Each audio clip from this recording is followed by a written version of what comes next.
A backlash is coming. What do I mean by that? Well, that can mean a lot of things, of course, but as you look around at the way things have been going in this world, both in the political realm, the economical realm, the spiritual realm, the pendulum is swinging the other way now. And that's kind of what I mean by a backlash. I hate to frame it in the left right divide, but that's probably the most familiar that people are with, because I think that most people are probably somewhere in the middle. But that's a good example of, so the pendulum has been swinging to the left in a lot of ways, and now it's starting swinging back to the right, so to speak. Again, I'm not a left right guy. I'm more a middle of the road type of guy. But that's not what's important. So the reason I bring that up is because it relates to humanity in general, especially on the spiritual side of things. So we have what I would call our divine nature and our animal nature, or carnal nature as the scriptures would call it. We got a visitor. I think she wants in. What you doing, kitty kitty? Huh? Yeah. Are you talking? Okay. She's a funny cat. Oops. She acts like she wants to be all sociable, but then when you go to pet her or pick her up, she usually doesn't want you to. I'm kind of surprised that she let me pick her up there. She's a good cat, though. She's a good mouser. Anyways, getting back to the divine nature versus the animal nature or the carnal nature. I think this is the overall metaphor of the scriptures myself. So your divine nature is represented by Christ, and your animal nature is represented by the devil, right? So you got you got the angel on one shoulder and the devil on the other. The old analogy, so to speak. But I think as human beings, we swing back and forth from one side to the other to a certain degree. And the truth is somewhere in the middle. And so we have to come to center somewhat. So right now in the political realm, and I guess in the social realm, if you will, we have what is sometimes called wokeism. And there's a huge backlash against wokeism now because it's been shoved down people's throats, so to speak. So now I'm all for people doing whatever they want to do as long as it's not harming somebody else or themselves in some cases, depending on the situation. But when it's forced on somebody, even a good thing can become evil when you try and force it on someone, like taxes, for instance. But I'm not going to get into that. Okay, so what's the point of all of this? The point is, comes back to a scripture that all things work for our good, and that all of this is working for good. A lot of the things that we see going on in society are for our good, even though they seem bad at the moment. A lot of the old institutions are crumbling, as I've said in some of my previous videos, and some of this is a good thing, and some of it's a bad thing. I truly believe that we ought to take the good things from the past and bring them with us, but we also ought to discard the things from the past that don't serve us anymore or never served us in some cases, depending on what that is. And that's probably subjective, depending on who you talk to. But we fight against everything that we think is bad or not right or wrong and so on and so forth. And what that does is that swings the pendulum back and forth one way or the other. When we need to come to center, we need to realize that all of it is working for our good because it's causing us growth. Okay, and I've said this before, that the most growth that I've ever had in my life has always occurred when I've had the biggest challenges. And I think that that's true for all of us, individually and collectively. And so we're having a lot of challenges right now in our world because things are changing on a spiritual level, on a political level, on a temporal or more physical level, if you will. Things are changing. And sometimes change is painful. It's like birthing a child. The woman goes through a lot of pain and suffering, but then, all the love and joy of having a new child in the world follows. Okay. And so that's what I see the world and society going through at this time. There's several scriptures that speak to this. One of them is that God is love. Okay. And then there's another one that says that in God we live and move and have our in God we live and move and have our being. Okay. And that we're the offspring of God. And that the divine nature is not like gold or silver or something made with men's hands. It's within us. Okay. So you could say we are of the same species as God. And if God is love, that means that we are love. And that's what I would say is the divine nature. And that the divine nature is asleep within humanity for the most part.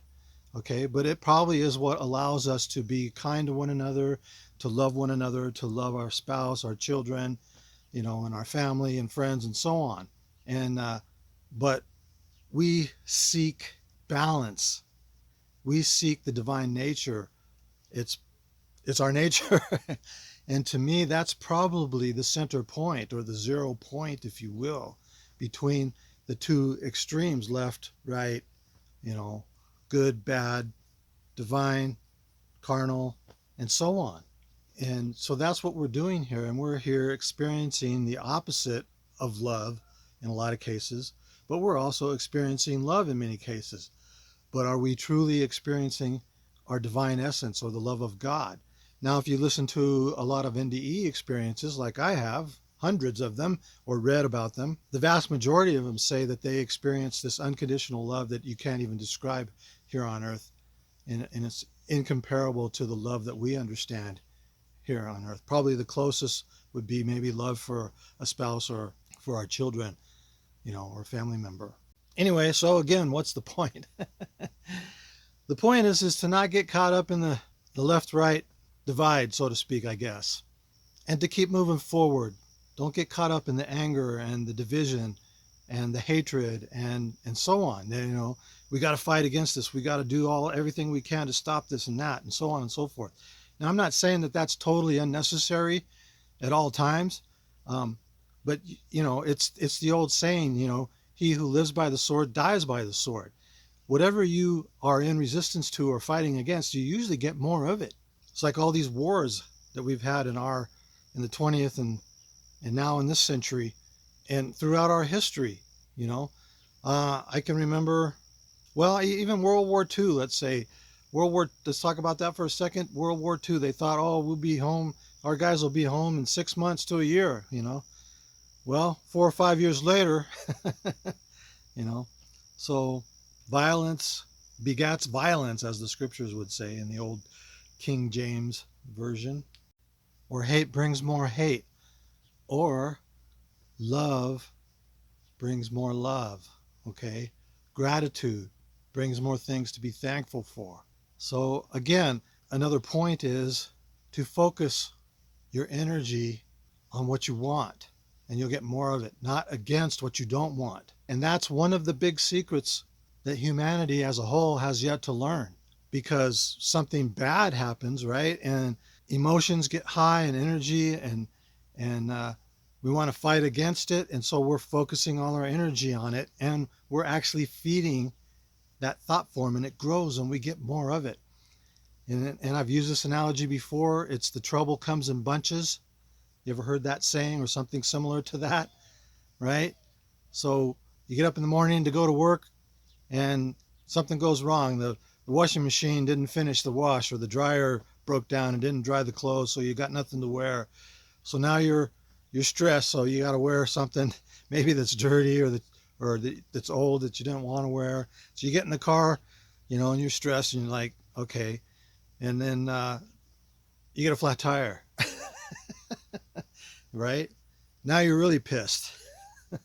Okay, and so you get the flat tire fixed. Now you're late for work, right? And you get to work, and the boss comes and rags on you about something that you did or didn't do, and you're like, what the heck is next, right?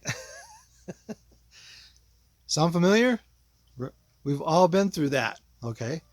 Why does it happen like that? Why does trouble come in bunches? It's because the first sign of trouble, all your energy is focused on it, whether you're stressed, you're pissed, you're upset, you're determined not to let it happen again, but you're hyper focused on, I don't want that to happen, when you should be more hyper focused on what you do want to happen. And that, my friends, is the key to manifestation, or the law of attraction, as they call it. Okay? You keep wondering why you're getting the things you don't want. It's because you're hyper focused on what you don't want.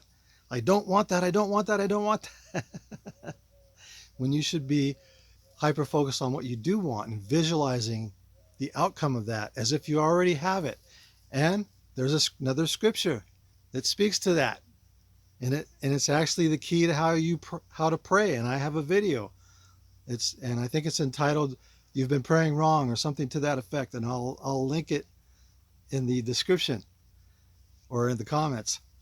Anyways, it says to pray as if you've already received. So how would you pray as if you're already received? Most prayers are a laundry list of things people want. Okay, and then they wonder why they don't get their prayers answered a lot of the time. If I were to pray as if I had already received, I would just be saying thanks, giving thanks, having gratitude for for receiving that thing that I wanted, as if I already have it. That's the key. It's coming, it's going to be here. It's like I already have it. It's mine. Thank you. It's like that car sitting out in the driveway. Okay, you're not thinking, when's that car going to show up? When's that car going to show up? In fact, you don't even think about it anymore because you know it's sitting out there. That's true prayer, the true key to prayer. So I've covered a lot of different little things here, and I guess it's because I've been seeing what's going on out in the world, and reading social media and all this kind of stuff. And I don't watch the news on TV anymore. I stopped that years ago, and my life's been much better for it. But it's easy to get caught up in the negative stuff on the internet now too, and social media and all the stuff that's going on, especially in this election year. And so I guess the overall point of this is, even the word backlash insinuates that you're fighting against something. Yeah, we're going to fight against this wokeism crap, right?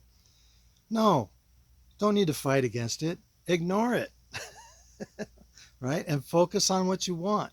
Focus on seeing the world how you want it.